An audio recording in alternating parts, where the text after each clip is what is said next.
Hey, this is Context with Kurt. Let's talk. We're talking about the phrase precept upon precept, which is a snippet from a much larger phrase that is found in Isaiah chapter 28, verse 10. Frequently, the passage is cited as the biblically mandated modus operandi for how one should study, read, and teach the Bible. However, did Isaiah intend or use this passage as a divine method for how one should teach and preach from the scriptures? Whatever Isaiah's intent, and we'll get to that, I call it Bible hopscotch, hopping from one passage to another. I call it biblical tetherball, the way the pages of their Bible swing back and forth as they're trying to make a point. I call it Bible seesaw, because no matter how many times you go up and down the biblical text, you're not getting anywhere. Ironically, precept upon precept is often cited as the license given in the biblical text in defense of their repeated dissection until they've collated enough snippets of scripture to prove their point. This is the truest form of reading the Bible with scissors.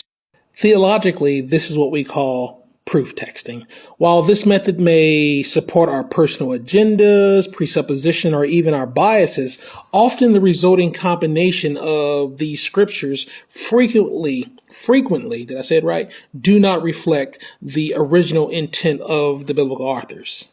This is what is meant when people say a text without a context can mean whatever you want it to.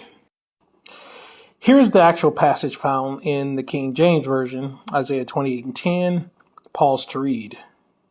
When we talk about biblical context, we're interested in not just the words used, but what is the author's intent behind the words that were used.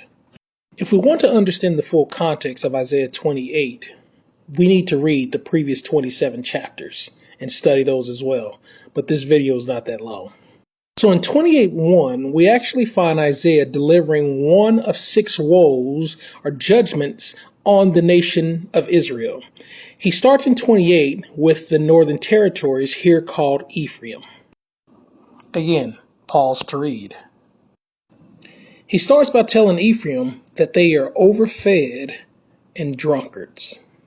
Blame it on the goose, got you feeling loose. Blame it on the throne, got them in the zone. Blame it on the alcohol. If we look at verse 7, we actually see Isaiah implicate Judah and the priests and prophets in the same judgment. And pause to read. Ephraim said, we got friends in low places where the whiskey runs and the beer chases. Come back for part 2.